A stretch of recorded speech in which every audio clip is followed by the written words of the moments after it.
24 horas presenta.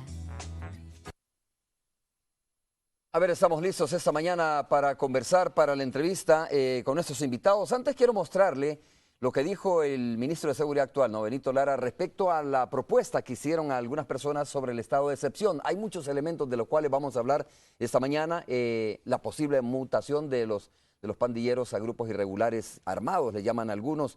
Vamos a hablar sobre esta propuesta que incluso ya se asoma y se ha dado a conocer de parte del Partido Arena de proponer 10.000 militares, concentrar 10.000 elementos de la Fuerza Armada en aquellos lugares donde hay mayor incidencia de la delincuencia. Por ahí también, como les comentaba, el tema del estado de excepción que están proponiendo incluso algunos oficiales de la misma Policía Nacional Civil.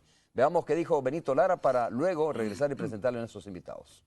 Lo que nosotros tenemos es que garantizar y consolidar la presencia del Estado en el territorio, que es otra cosa, ¿verdad?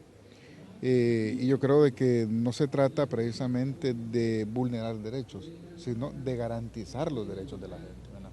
Eso implica un esfuerzo para nosotros, un reto mayor, ¿verdad?, de garantizar esa presencia, y precisamente el despliegue de policía comunitaria está teniendo algunos efectos en ese derecho. Lo que pasa es que digamos, todo un recambio de una institución grande como es la policía, tampoco no es cierto que sea de la noche a la mañana, ¿verdad? Es todo un proceso, ¿verdad? Pero vamos a tener resultados. Las cooperativas de la red Fedecases, la oportunidad que necesitas para alcanzar tus metas, presenta. A ver, mire, está con nosotros Henry Campos, ex viceministro de Seguridad durante la administración del expresidente Francisco Flores. Henry, un gusto tenerte aquí. Digo Mauricio Funes. Mauricio Funes. Dije Francisco Flores, ¿verdad? Bueno, muy buenos días. Qué rápido corrige Henry ese momento. No fue durante Mauricio Flores, no fue durante Francisco Flores, sino Mauricio Funes.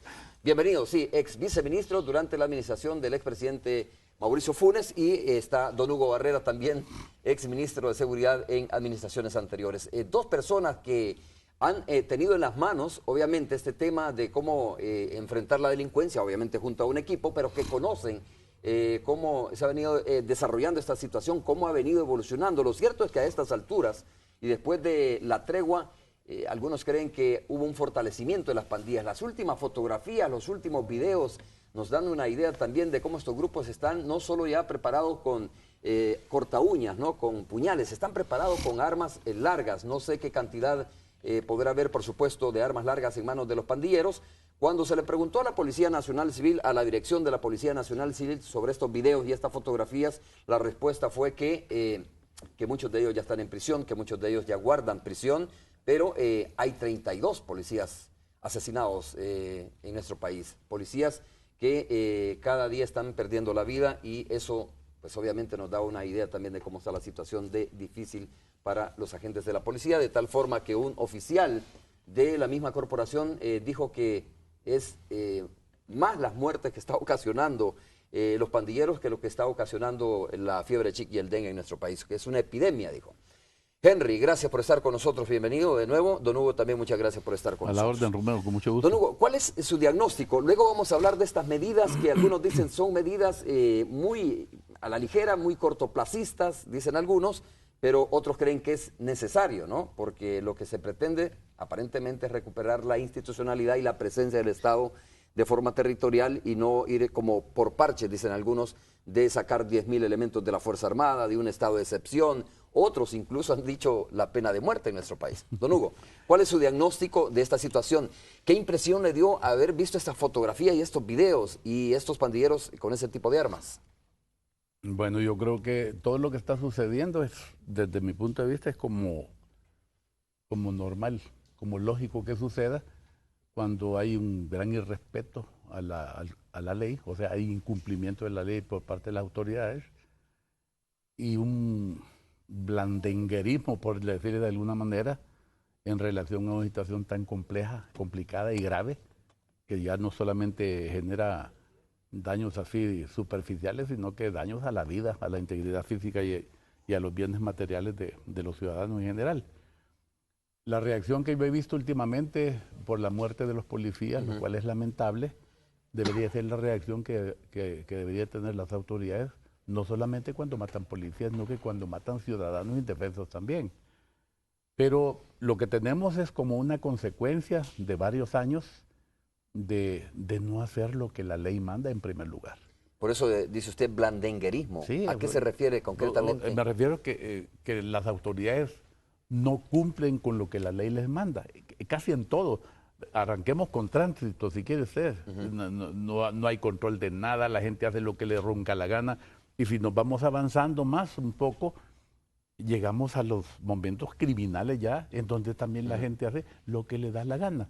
Y en este momento uno podría decir que hay un peso superior de los delincuentes en relación al peso que deberían de tener las autoridades. Y eso es parte de un mecanismo que yo lo califico como resultado del incumplimiento de la ley. Se ha como revertido, digamos. Oiga, a ver, pero en tema de la seguridad ciudadana hemos visto, por ejemplo, iniciativas muy fuertes, ¿no? Hasta algunos consideraron que demasiado fuertes cuando se habló de las famosas iniciativas aquellas como mano dura. Luego vino esta iniciativa de casa por casa, por ejemplo, donde se pretendía quitarle, digamos, las viviendas a las personas, a los delincuentes que las habían usurpado de manera ilegal. ¿Eso no es realmente lo que dice la ley, lo que manda la ley? Bueno, ¿O se refiere a acciones más fuertes? No, estamos hablando de reacciones ante situaciones de abusos enormemente grandes y en donde se ha pasado varios años sin hacer lo que la ley manda, y cuando ya la cosa rebalsó, entonces se viene a tomar decisiones de esa naturaleza. Mire, yo creo que lo que hace falta realmente es planificar algo que realmente ayude en el corto plazo, porque yo soy de la idea de que esto sí tiene solución en el corto plazo. Hay gente que cree que no, pero todo depende de las estrategias y los planes que se puedan desarrollar. Y todo fundamentado en el cumplimiento y en el respeto estricto a la ley por parte de las autoridades. Ya sabemos que los criminales pues viven al margen de la ley, pero si la autoridad también vive al margen de la ley, entonces ¿en qué vamos a quedar? ¿Verdad? Y por eso le hacía yo la referencia, digamos, de que aún cosas sencillas que tal vez repercuten alguna vez también en la pérdida de vidas de salvadoreños, los problemas del tránsito. Pero por ahí comienza, con que no se cumple, usted se parquea donde quiere, es un desorden horrible, pues, lo que hay es una falta de institucionalidad incluso si hay un patrulla detrás y no importa, no le dice y el nada. patrulla tampoco o se va pasando por otro lado, porque no actúa, ¿no? Entonces, hay una falla enorme, el origen del problema me refiero, lo otro son consecuencias, todos son consecuencias. ¿Verdad? Ya vamos a hablar de estas consecuencias. Henry, ex viceministro durante la administración de Mauricio Funes.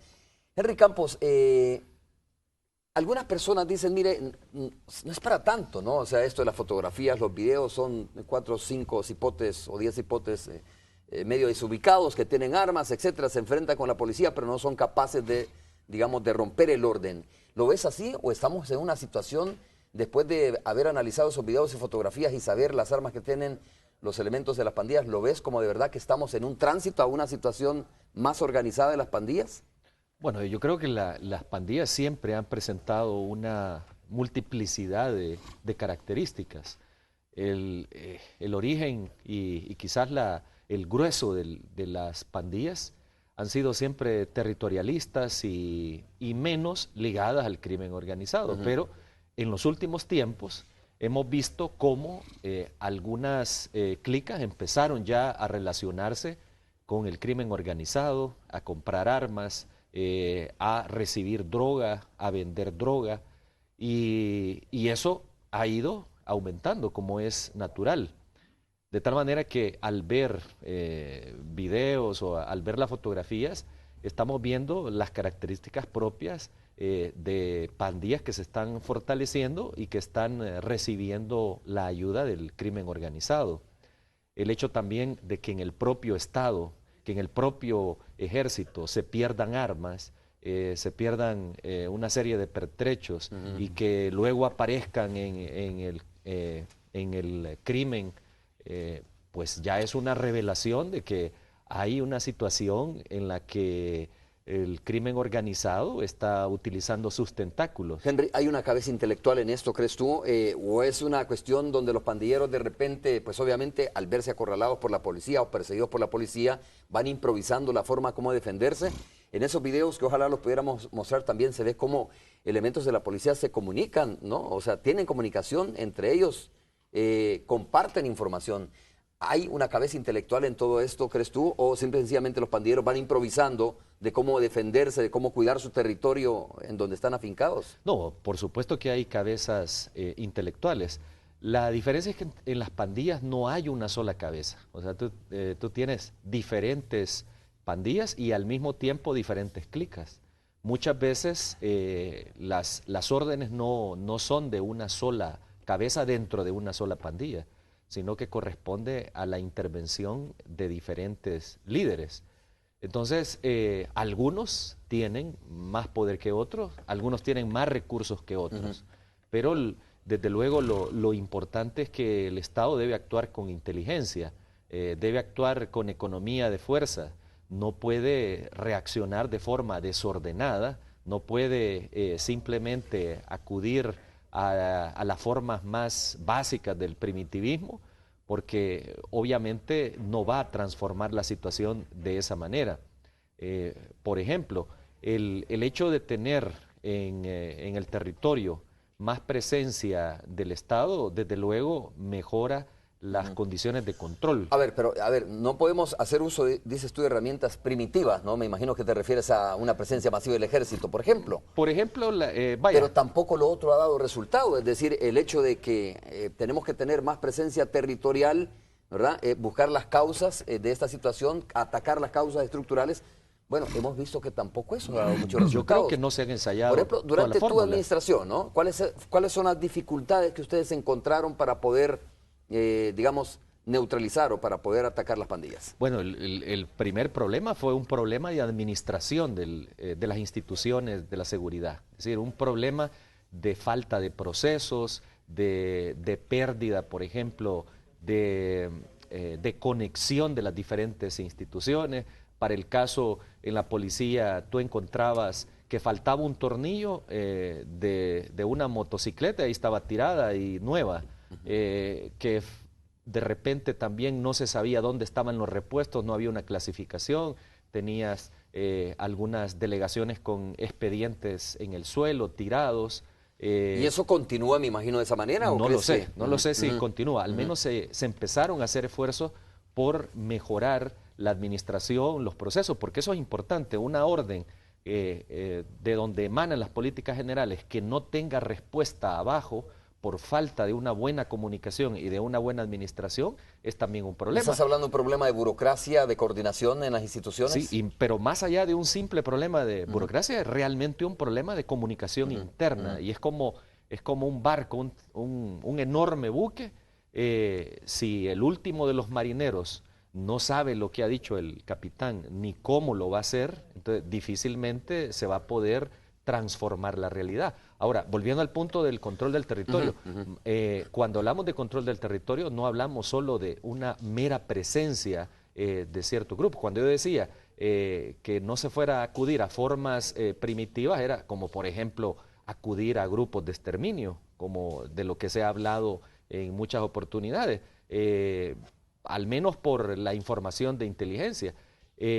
Y tampoco el tema de la presencia del ejército me parece que ha sido ya desgastante la presencia del ejército en las calles sin que haya transformado la realidad. Y por el otro lado, cuando el ejército no ha sido depurado después de ver una serie de ejemplos que no deberían de estar pasando, como pérdida de armas, involucramiento de sicarios en algunos temas criminales, entonces a más presencia de grupos que no están controlados, depurados, puede haber un problema. La solución podría ser una alternativa de buscar más bien miembros del CAM o de diferentes cuerpos de agentes metropolitanos, darles una preparación de 30 días, 60 días en la academia de policía y convertirlos en auxiliares de policía para que tengan presencia en el territorio, pero sobre todo para inspirarle confianza a las personas y para dar de alguna manera un respaldo al control que hace la policía. A ver, don Hugo, ¿es esto, comparte lo que dice Henry en términos de que, mire, estas son algunas de las causas por las cuales ha sido difícil o ha dificultado enfrentar, digamos, la delincuencia en términos generales, ¿no? Y por supuesto el tema de las pandillas,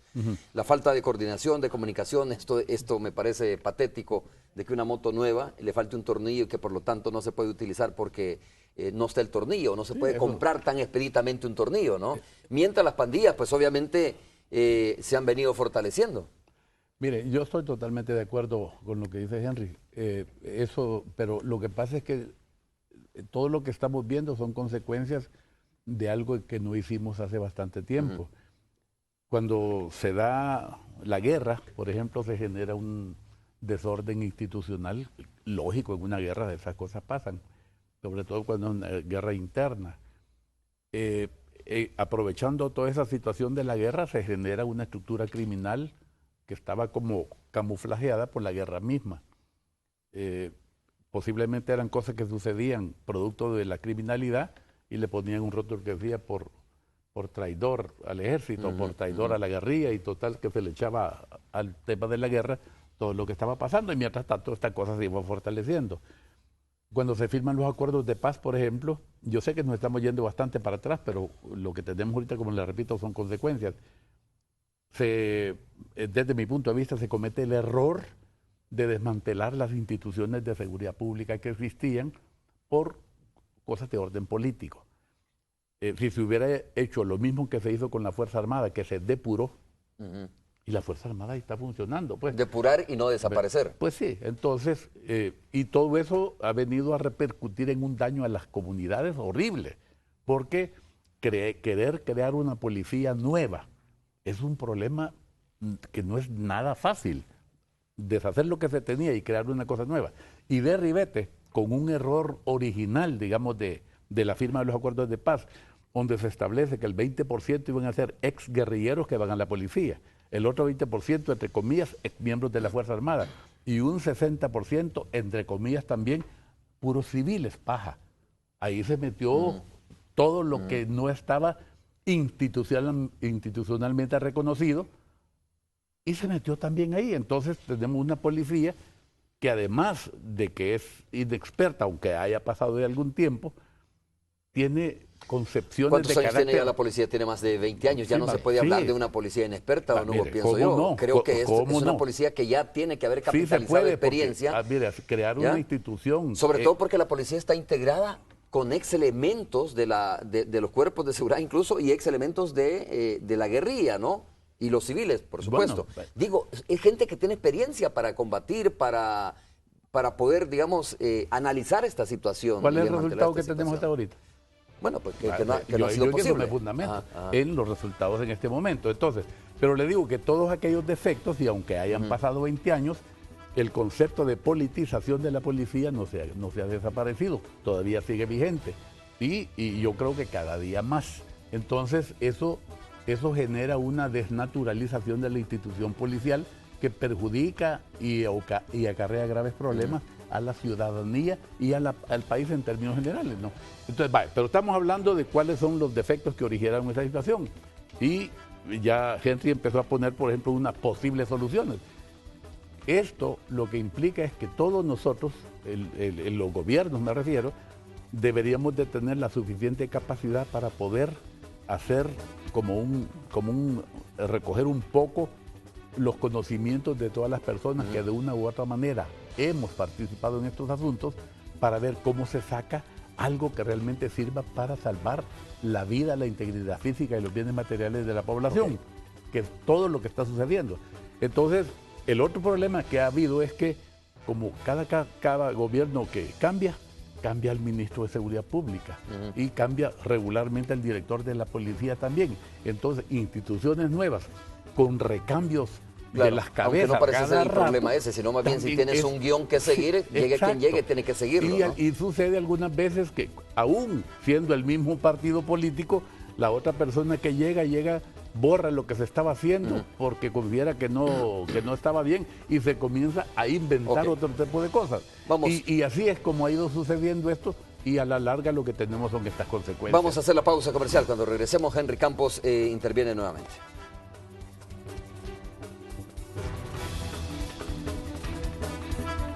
Las cooperativas de la red Fedecases, la oportunidad que necesitas para alcanzar tus metas, presentó.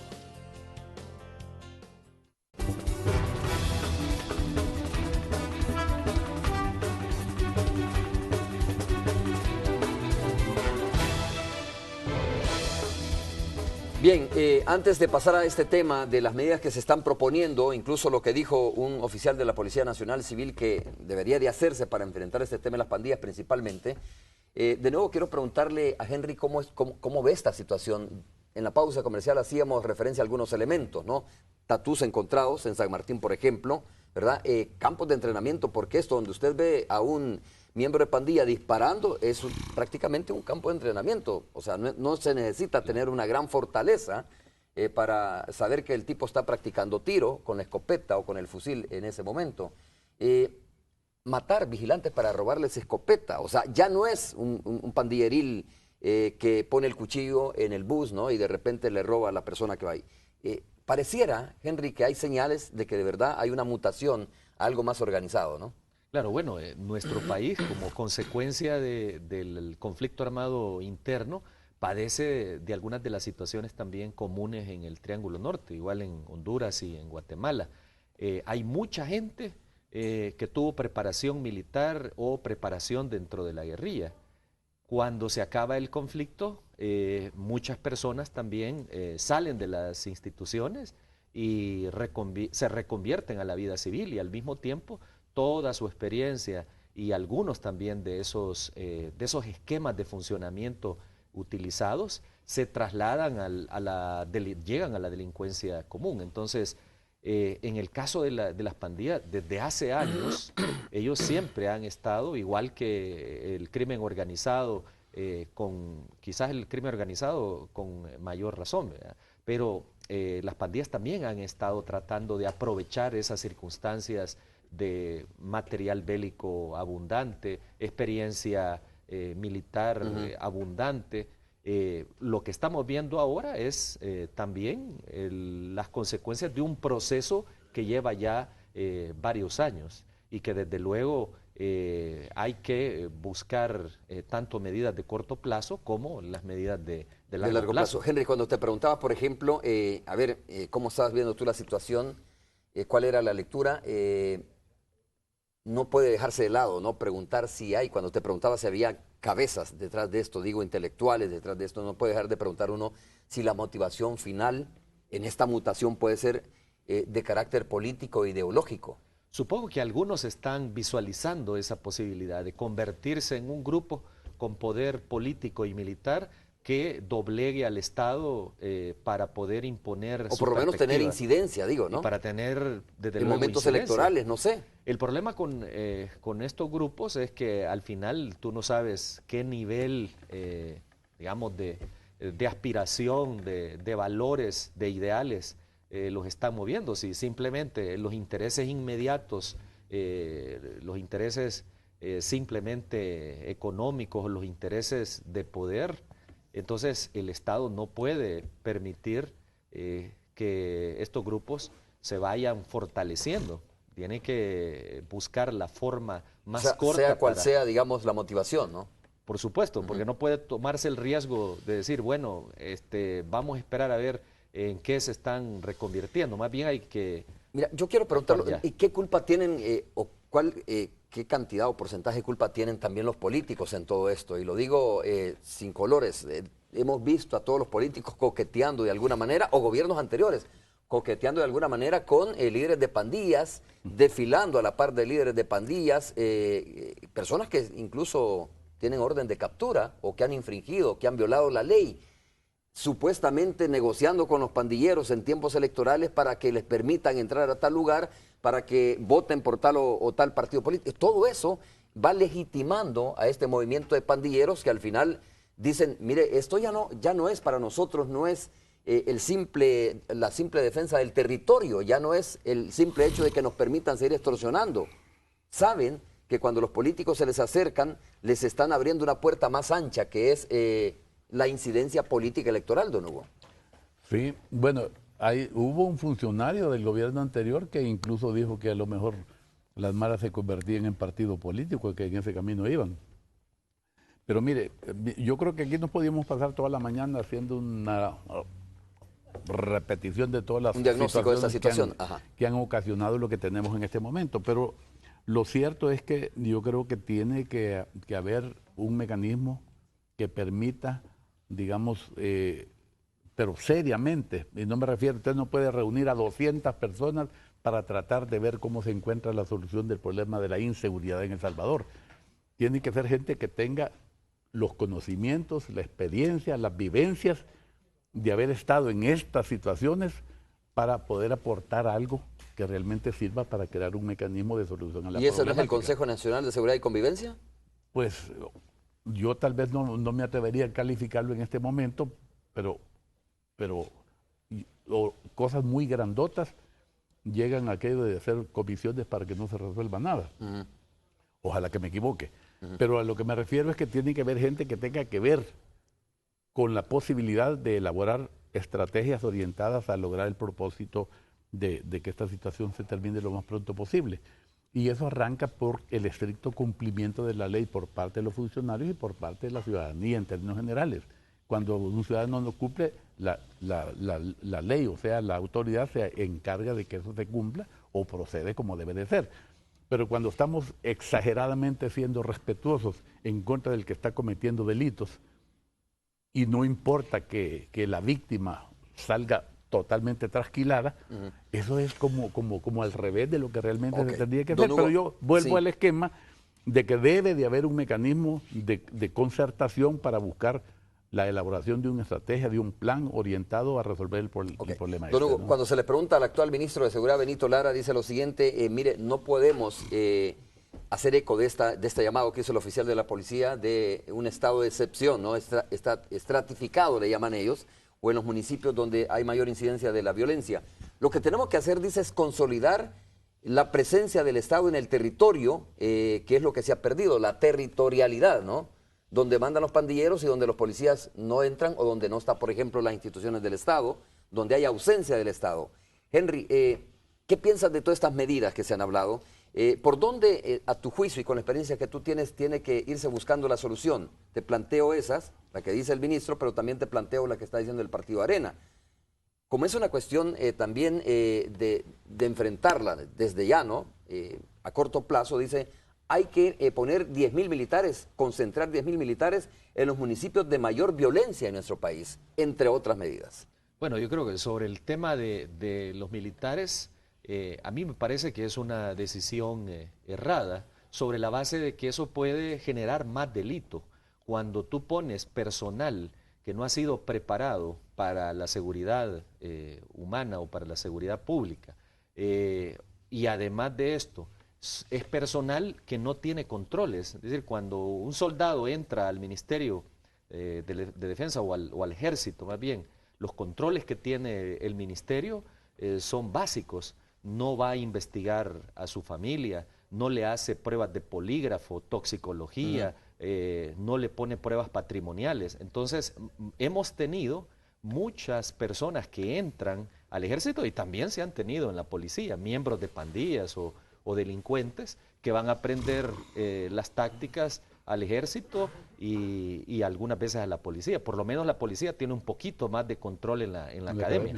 Entonces, más bien, si van a poner 10.000 militares, mejor es reconvertirlos, sacarlos del Ejército y convertirlos en auxiliares de policía bajo control de la policía, o sacar miembros del CAM para convertirlos en auxiliares de policía. ¿No sería importante la presencia de estos militares por el efecto disuasivo que puede tener y sobre todo, digamos, en una situación transitoria para recuperar la territorialidad y que luego intervenga el Estado? Algunos dicen que debe ser al revés, ¿no? Yo creo que más bien esto genera una expectativa y una satisfacción psicológica aparente.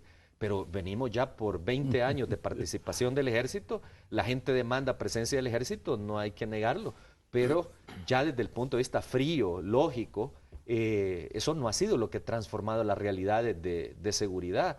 De hecho, en muchos países más bien lo que ha funcionado es ir consolidando a las policías de seguridad pública y ir retirando el Ejército. Por ejemplo, en nuestro caso, ¿para qué o de qué nos ha servido incrementar el número del ejército?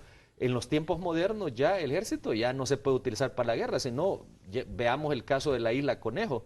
¿De qué ha servido tener un ejército si no se puede utilizar? Porque nadie en su sano juicio está pensando en hacer la guerra por recuperar una isla. La solución desde tu punto de vista es consolidar la Policía Nacional Civil. Vaya, y en ese sentido sí se puede hacer lo que ha ocurrido, por ejemplo, en Brasil. Ajá. Brasil tenía el problema de que habían focos de control del crimen organizado y de pandillas. En las favelas, por ejemplo. En las favelas. Entonces, entra con policía de reacción y luego una policía estabilizadora. Entonces, ¿Como la comunitaria aquí? En el país, por ejemplo, tenemos muy pocos lugares donde, digamos, la policía no puede entrar. O sea, en general, la policía no tiene problemas para entrar a esos lugares. Lo que sí tiene son niveles de riesgo más altos que en otros lugares. Entonces, en ese sentido, yo entiendo que lo que está haciendo ahorita el esquema de policía comunitaria es recabando toda la información, pero luego debe decidir cómo va a entrar a esos territorios. Mira qué interesante esto. Es importante la presencia de la Policía Nacional Civil, ¿no? Es decir, recuperar la territorialidad, pero no puedes hablar de recuperar la territorialidad solo con la presencia de la policía. Claro. Necesitas la presencia de las instituciones del Estado y yo no sé si el Estado aquí es tan fuerte como para garantizar, mantener esa territorialidad. Me refiero a las instituciones del Estado, educación, salud, obras públicas, etcétera. Es decir, que la gente vea que ya ha sido tomado por las instituciones del Estado el barrio, ¿no? Donde va a permanecer, obviamente. No sé si el Estado está preparado para eso. Probablemente la policía puede intervenir, pero la policía no puede estar todo el tiempo ahí, o no es solo suficiente la presencia de la policía para decir ya recuperamos la territorialidad acá. Por eso, ante la ausencia de recursos suficientes, que eso es lo que tenemos. Sí, hay que priorizar y en ese sentido hay que focalizar. Los temas relacionados con la prevención del delito deben ser llevados adelante sobre la base de un análisis en espacios determinados, focalizados. Las políticas sociales generales son importantes en un Estado para consolidarlo y para hacerlo más fuerte, sus comunidades, su familia, pero en la situación de seguridad se necesita establecer cuáles son los puntos rojos donde las comunidades tienen dificultades, donde no hay servicios, donde hay fuentes para creación del delito, y ahí es que hay que invertir todos los recursos de forma inmediata para salir del problema. Don Hugo, me da la impresión, luego los esfuerzos generales. Me da la impresión de que usted tiene, digamos, mucha simpatía porque sí haya más presencia de militares, ¿o me equivoco? No. O que simpatiza obviamente con esta propuesta que es de su partido, ¿no? No. De concentrar militares en los municipios más afectados. La realidad del caso es que yo creo que este es un concepto completamente diferente que se debe de manejar de acuerdo a la institucionalidad del país, ¿no? Mire, hay un montón de cosas. Henry mencionaba, por ejemplo, el asunto de los agentes del CAM.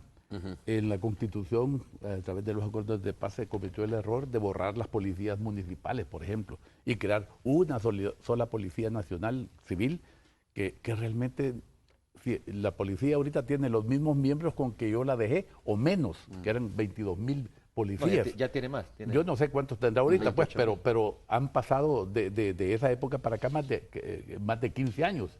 Entonces, se hablaba en aquella época de que se necesitaban 40,000 policías por lo menos para poder tener todos los puestos y las delegaciones policiales completas con el número de agentes que se necesita para que la policía funcione. Eso nunca se ha llegado a cumplir, y usted lo que tiene es un policía cuidando la sede y los otros de vacaciones o de descanso, y no hay nadie que vaya a hacer ningún tipo de patrullaje ni nada. Entonces, el defecto institucional de la policía, que no es culpa del director ni del ministro actual, sino que es una cosa de una política general de cómo crear una institución de seguridad pública que realmente tenga todo lo que necesita. Eso se lleva su ratito, es una cosa de mediano plazo. Pero hay otras cosas que se pueden hacer que la misma Constitución permite. Nosotros tenemos listo el Plan Nacional de Recuperación de la Seguridad Ciudadana. Lo hemos platicado, yo se lo propuse al presidente Funes, realmente no le interesó, dijo más bien, este señor lo que está proponiendo es que hagamos un pacto con las maras, ni por asomo siquiera. Terminaron haciendo eso después casi al final de su gobierno. Estamos hablando de planes que tienen que estar fundamentados en la Constitución y hacer uso de las instituciones y las figuras que la Constitución misma permite para poder hacer una cosa que no se tarde mucho. Según el plan nuestro, el problema de las maras está resuelto en 3 años. Y uno de los principales problemas de las maras tiene que ver con cosas que también están planteadas en la Constitución, cosas legales, por ejemplo, los términos perentorios. Usted tiene aquí, en el caso de que capture a una persona, la Fiscalía y la Policía 72 horas para acumular absolutamente todos los elementos de prueba para pasarlo al juez dentro del término de las 72 horas.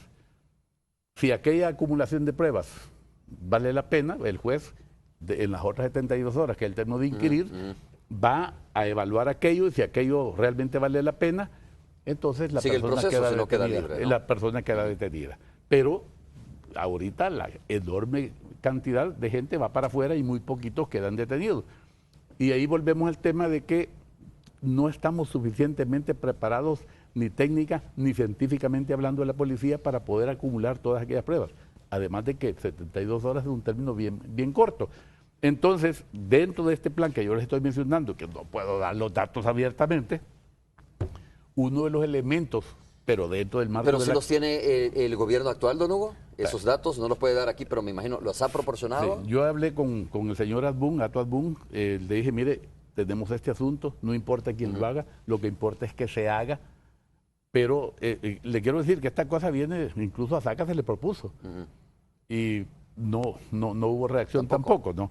Entonces, el punto es que dentro del marco de la Constitución tiene que haber un cierto nivel de creatividad, que es lo que hemos logrado meter en este tema para proponer una solución, pero que no se trata ni de matar a nadie, ni de capturar a nadie, sino que de crear mecanismos constitucionales que permitan liberar, 2 objetivos, liberar a las comunidades y a esta gente que está metida en estos problemas, darle la oportunidad de poderse reinsertar a la familia, a la sociedad y al trabajo, porque también tienen que tener ese elemento. Hay gente que a lo mejor ya no tienen remedio, pero ¿qué es lo que le perjudica? Los términos perentorios. ¿Es posible evadir los términos perentorios legalmente, constitucionalmente? Nosotros queremos que Y lo sí. que me está planteando no es contradictorio con lo que me dijo hace poco, hemos sido blandengues, esto de que no hay que capturar a nadie y hay que darles la oportunidad, ¿no es contradictorio con lo que me dijo recientemente? por eso le digo, todo está dentro del marco de la Constitución, pero ahora, estos asuntos uno los puede proponer, pero si cometemos el error de que por asuntos políticos o porque ya vienen las elecciones y porque alguien va a salir beneficiado, entre comillas, electoralmente hablando, mejor no lo hagamos, estamos dejando, se van a morir, yo no sé, 5, 6, 7 mil personas más, simple y sencillamente por un interés barato electoral, digamos así, en relación a la vida. Pues. Henry, en esto hay liderazgos, ¿no? Pandilleriles, digo, hay una estructura pandilleril, la cual, por cierto, es muy disciplinada. ¿Dónde está la inteligencia de los organismos del Estado, ¿no? Incluyendo el OIE, por supuesto, de la misma policía? ¿Dónde está la inteligencia para detectar estos liderazgos que deben de ser detenidos, capturados? Pues obviamente me imagino que hay varias figuras en la Constitución que se les puede aplicar, para ir de alguna manera estrangulando, si me permites el término, estas estructuras pandilleriles. Bueno, las pandillas funcionan como una estructura caótica, digamos en el sentido de que no es una estructura vertical y firme como la puede tener la policía o un ejército. Ajá. Pero dentro de ese caos, obviamente que también hay muchos peligros. Y el Estado tiene mucha información, y no solo el Estado, sino que hay muchas instituciones que acumulan información, incluso hasta en el extranjero tienen información nuestra, incluso quizá más detallada y fuerte, pero en general se dispone de aquellos datos que pueden servir para realizar acciones. Ahora, yo quisiera rescatar lo que ha manifestado don Hugo sobre los pactos entre partidos. Yo creo que es importante lo que él menciona de establecer una comunicación y de hecho lo mejor para apartarse de los temas electorales sería que los partidos, sus dirigentes se acercaran, platicaran en lo privado, llegaran a acuerdos y luego construyeran conjuntamente un plan y un pacto en el sentido de, por ejemplo, renunciar a utilizar miembros del crimen en pinta, pega o en otras actividades de las próximas elecciones, en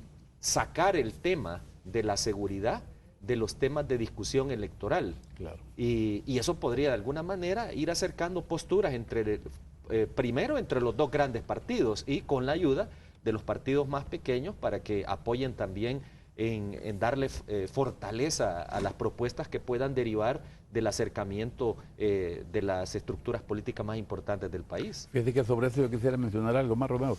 Por ejemplo, en la Constitución está establecido que la Fuerza Armada, en este particular caso, debe de ejercer un papel importantísimo para la solución del problema de las maras, pero no bajo el esquema que venimos ocupando, como usted bien lo dijo, desde hace más de 20 años, quizás, o 15 años, en donde patrullajes dundos, le digo yo, realmente, porque van ahí, no sirve de nada, por Dios, y eso ni siquiera se parece a presencia disuasiva.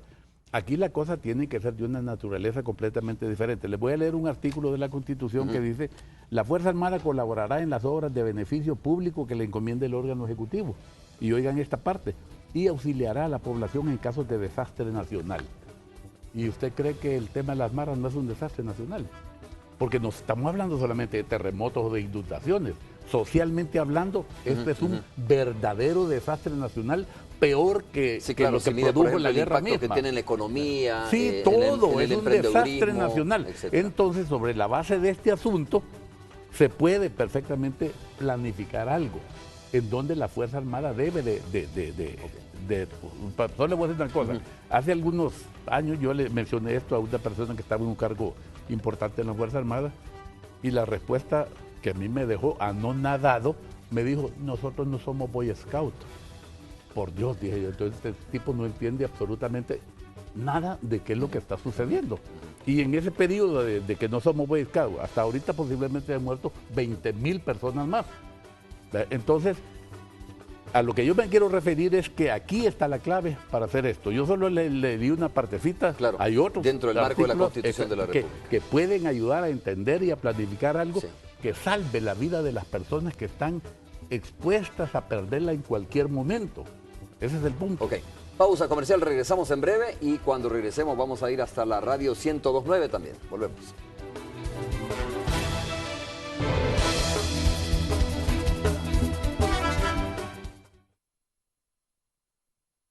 Aditiva Teigana presenta al gran Tony. Tony Cabeza, ¿cómo estás? Un gusto saludarte, Tony. Qué ¿Cómo gusto saludarte a ti, Igualmente. Romeo, nuevamente, a don Hugo, ¿verdad? Y a Henry Campos, a está Henry, también. Qué gusto saludarlos. Hoy está aquí el expresidente de la República, Mauricio Funes. Creo que vamos a poder platicar. ¿En qué tema les ocupa a ustedes en este momento, Romeo? Mira, tratando de hacer un análisis sobre este tema de la posible mutación de las pandillas, decíamos, sobre todo tomando como base los videos y las fotografías que hemos visto últimamente publicadas, ¿no? Cómo está la situación y cuál podría ser, digamos, el camino a llenar. Sobre todo cuando surge una cantidad de propuestas, como por ejemplo esto del estado de excepción, o la concentración de 10,000 militares en los municipios de mayor influencia delincuencial. Digo, es importante poner un poco más de debate sobre esto y más claridad. Pero quiero saludar a Mauricio Funes. ¿Cómo está, presidente? Muy bien, muy buenos días, Romeo. Un saludo especial a don Hugo Barrera y también a Henry Campos. Éxitos en lo que están emprendiendo cada uno de ustedes. A ver, estas fotos que han aparecido, expresidente Funes, me imagino, bueno, habían reportes de inteligencia, usted era una de las personas o la persona mejor informada del país ejerciendo la presidencia. ¿Se tenían ya conocimiento de todas estas fotos que están apareciendo o de grupos irregulares operando, entrenándose? ¿Eran narcos, son pandillas? ¿Hay una mutación de las pandillas, como se ha dicho? Bueno, esto no es nuevo. Mucho antes de que fuera candidato a la presidencia de la República, y sobre todo ya como presidente de la República en mis 5 años de ejercicio público, ya se sabía de esta transformación que se estaba dando en las estructuras de las pandillas, que pasaban de ser organizaciones integradas fundamentalmente por jóvenes que salían de sus hogares, por ese proceso expulsivo que se da en muchos hogares salvadoreños, y que buscaban modelos de identificación y sobre todo de incidencia nacional a través de grupos que operaban al margen de la ley a transformarse en verdaderas estructuras criminales con vínculos con el crimen organizado.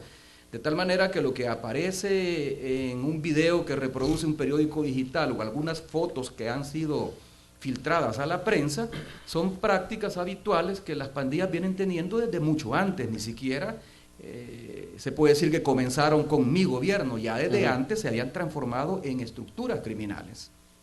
Ahora, Mauricio, la pregunta es, bueno, si se sabía esto, si se tenía esta información, la pregunta es, ¿qué se hizo, no, para tratar de detener este avance? Bueno, se les golpeaba, había un trabajo de inteligencia que venía desde mucho antes de mi gobierno y que se continuó con mi gobierno, diseñado para golpear a las estructuras criminales, fundamentalmente con la captura de los principales cabecillas de las más importantes pandillas que operan en el país. Nunca dejamos de capturar pandillas y lo mismo está haciendo integrantes de pandillas, lo mismo está haciendo el gobierno del presidente Sánchez Serén. ¿Tienes tú la sensación de que esto va creciendo en vez de haberse detenido la tendencia o de bajar? Las pandillas crecen porque no hay respuestas institucionales adecuadas. Y eso hay que decirlo con una visión crítica, retrospectiva incluso, de lo que se hizo durante mi gobierno. Ahí está Henry, que fue durante un periodo viceministro de Seguridad Pública, y dentro de la distribución que se hizo de las responsabilidades, a él le tocaba la parte fundamentalmente de combate de las pandillas o de la violencia criminal en el país a través del reforzamiento de las políticas sociales como una respuesta institucional al problema. Ahora, el asunto es que el Estado se debilitó a lo largo de los años y en esta debilidad incluso hubo una pérdida de control territorial. Ese territorio fue ocupado por las pandillas. Lo que hay que hacer es fortalecer el Estado para que la respuesta institucional sea integral. Vamos a escuchar a don Hugo. Sí, no, un saludo para el señor expresidente y para Tony, por supuesto. Mire, yo estoy de acuerdo totalmente en que esta es una cosa que se ha venido descomponiendo, llegando a un nivel de desinstitucionalización horrible que le ha abierto un gran espacio a esta gente, ¿no? Pero eso, de acuerdo, que no es nuevo, lo dijimos al principio aquí, que esto arranca como producto de la guerra misma, en donde se genera una cobertura que protege la criminalidad en términos generales, y que cualquier cosa que sucedía producto de la criminalidad se le echaban o al ejército o se le echaban a la guerrilla, entonces nunca se podía saber. Como fueron más de 13 años de guerra, eso se generó una situación bastante fuerte que hasta este día no ha sido lograda neutralizar. Entonces en eso es en lo que hay que trabajar. Ahora, todo lo que ya pasó, veamos cómo podemos reunir todos los esfuerzos posibles y hacer, atender, digamos, posibilidades de estrategias, de planes que pueden estar ya en vigencia. Creo que va por donde dice Henry, ¿no? Es decir, la presencia de la Policía Nacional Civil, obviamente, en términos territoriales es importante, pero no solo la policía, lo reflexionábamos acá. La policía a sí misma no va a recuperar la territorialidad, sino más bien de acción las otras instituciones del Estado. Tiene que haber presencia integral, ¿no?, de las instituciones, Henry. Claro, y bueno, muy buenos días al señor expresidente. En realidad de lo que estamos hablando es que no hay tanto dinero, no hay tanto recurso humano como para poder tener desplegado en todo el territorio a la policía. Ni tampoco el Estado en este momento es capaz de cubrir la totalidad del territorio. Entonces lo que tenemos que buscar es priorizar el gasto público en impulsar medidas focalizadas en el tema de prevención de la violencia y además en el fortalecimiento institucional que mejore los resultados. Mauricio, quiero cerrar con la siguiente pregunta. ¿Iba en esa línea la propuesta que en su momento se discutió en su gobierno de los territorios de paz, pero que al final entiendo que no se implementó como debió hacerse por falta de fondos? Es que ese era el esfuerzo, recuperar los territorios. Los territorios no solo se recuperan con mayor presencia policial, con apoyo de la Fuerza Armada. Los territorios se recuperan con una acción integral del Estado, el Ministerio de Salud, el Ministerio de Educación, Obras Públicas, el Fondo de Inversión Social para el Desarrollo Local, las alcaldías, el Ministerio de Obras Públicas. Esa es la presencia territorial que el Estado tiene que recuperar. ¿Y por qué no fue posible implementarla? ¿Por falta de fondos? Preguntaba Mauricio. No, se implementó. Lo que pasa que este es un proceso que no puede arrojar resultados inmediatos. Hubo municipios libres de violencia donde se redujeron sensiblemente los índices delincuenciales, en otros no, porque probablemente la presencia que se planeó no fue la adecuada. pero sí se necesitan recursos. Henry tiene razón, se necesitan recursos. Y se necesita un involucramiento no solo del Estado, sino que de todas las instituciones de la sociedad civil. Se necesita un mayor involucramiento de parte de la empresa privada, de las gremiales, de las organizaciones no gubernamentales, de las iglesias. Ese trabajo de articulación es el que está pretendiendo el presidente Sánchez. Sobre lo que se está planteando hoy nuevamente, que es el estado de excepción o, digamos, el ingreso de militares en zonas específicas, ¿qué opina usted? Bueno, esa fue una medida que propuso en su momento el ministro Munguía Payés, incluso siendo ministro de la Defensa en su primer periodo. Yo no estaba muy seguro en ese momento que era lo más adecuado, porque un régimen de excepción al final, aunque sea focalizado, termina afectando a la población civil. Aunque pudiera garantizar una mayor efectividad de la penetración de las fuerzas de seguridad, incluyendo Fuerza Armada, en este caso en apoyo a la Policía Nacional Civil, pero también acaba reduciendo derechos fundamentales de la población, porque no se puede focalizar un estado de excepción en municipios de mayor índice delincuencial, aplicándoselo solo a los pandilleros, solo a los criminales y no al resto de la población. Mauricio, quiero agradecerte a ti y a Tony Cabeza por el enlace. Nosotros tenemos que ir cerrando ya la entrevista, pero sin duda que la entrevista con Tony va a continuar interesante. Sin duda que sin duda que ustedes van a seguir hablando de otros temas. La frecuencia de Radio 109, qué gusto. De otros temas importantes. Saludos, Mauricio, saludos, Tony. Hasta luego. Hasta luego. Gracias. Vamos a una pausa comercial, regresamos en breve. Puma Máxima, con su promoción Aditiva Te Gana, presentó.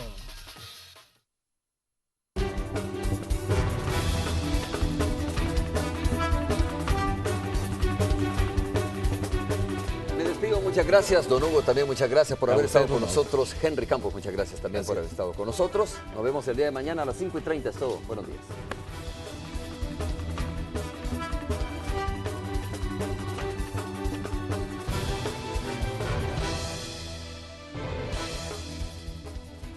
Mr. Donut, abiertos las 24 horas, presentó.